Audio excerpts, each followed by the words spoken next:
नमस्कार, जय हिंद।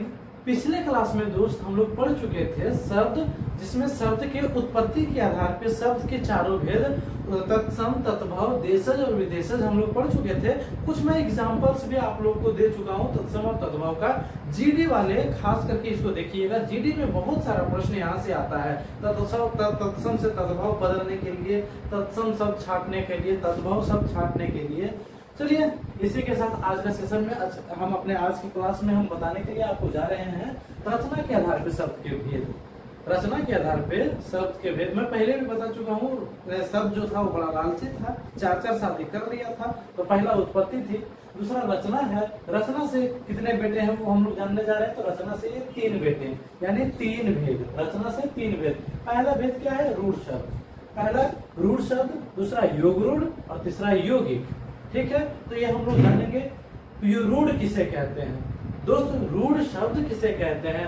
तो ऐसे शब्द जो परंपरा से चले आ रहे हैं और जिनका खंड हम लोग नहीं कर सकते हैं। खंडों का कोई अर्थ नहीं होता है, खंडों का कोई अलग अर्थ नहीं होता है, सेम अर्थ है, उसे हम लोग कहते हैं रूढ़ शब्द। जैसे ऐसे शब्द, जब मेरे पास बजट ज्यादा नहीं होने की वजह से आप लोगों को शायद बोर्ड पे लिखा हुआ जो राइटिंग है वो नहीं समझ में आएगा, इसीलिए मैं पढ़ दे रहा हूँ। आप लोग मेरे वर्ड के साथ लिख लीजिएगा।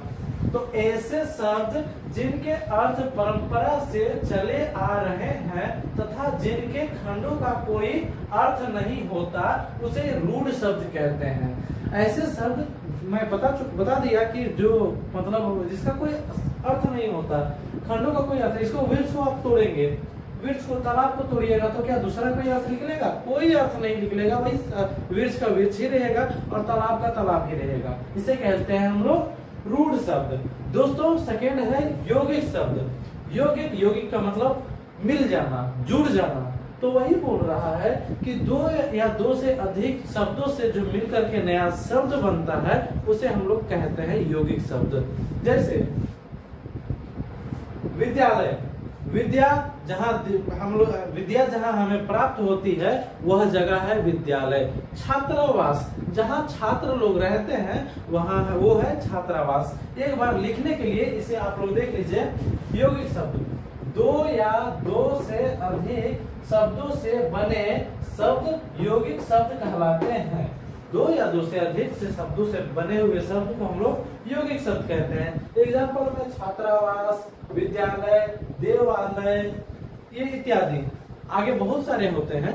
उसके बाद थर्ड आता है योग रूढ़ शब्द। कौन सा शब्द? तो योग रूढ़ शब्द। हाँ लिखिएगा नहीं, पहले सुन लीजिएगा, लिखिएगा एकदम नहीं। योग रूढ़ शब्द वह शब्द, ऐसे यौगिक शब्द जो समान अर्थ न बता करके एक विशेष अर्थ बताते हैं।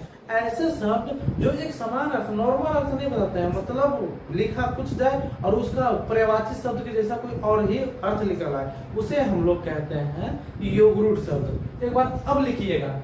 तो योग रूढ़ शब्द ऐसे यौगिक शब्द जो सामान्य अर्थ ना प्रकट कर विशेष अर्थ प्रकट करते हैं, उसे हम लोग योग रूढ़ शब्द कहते हैं। एग्जाम्पल के तौर पे हिमालय, पंकज आदि, हिमालय, पंकज इत्यादि ये सब जो अर्थ आ जाते हैं, जैसे मैं समझा देता हूँ। पंकज, पंख हटा करके यदि पंकज को आप पर्यायवाची में लिखिएगा तो कमल का एक दूसरा नाम है। ये कमल को हम लोग पर्यायवाची में पंकज बोलते हैं। तो ये समान अर्थ ना, एक छोटा मोटा अर्थ नहीं बता रहा है, एक बहुत बड़ा अर्थ, मतलब पूरा का पूरा वर्ड को ही चेंज कर दे रहा है। इसे हम लोग कहते हैं योग रूढ़ शब्द। अच्छा लगा तो कमेंट में जरूर बताइएगा, लाइक कर दीजिएगा और मेरा चैनल इम्प्रूव स्टडी सेंटर को प्लीज सब्सक्राइब कर लीजिएगा। मिलेंगे नेक्स्ट वीडियो में। जय हिंद। नेक्स्ट वीडियो में मैं आप लोगों को बताऊंगा कि ये अर्थ के आधार पे शब्दों का भेद और प्रयोग के आधार पे शब्द का भेद। तुम जुड़े रहिए मेरे साथ, मेरे YouTube channel improve study centre के साथ। भूलिएगा नहीं, इम्प्रूव स्टडी सेंटर। लाइक कीजिएगा, कमेंट कीजिएगा और शेयर कीजिएगा। जय हिंद।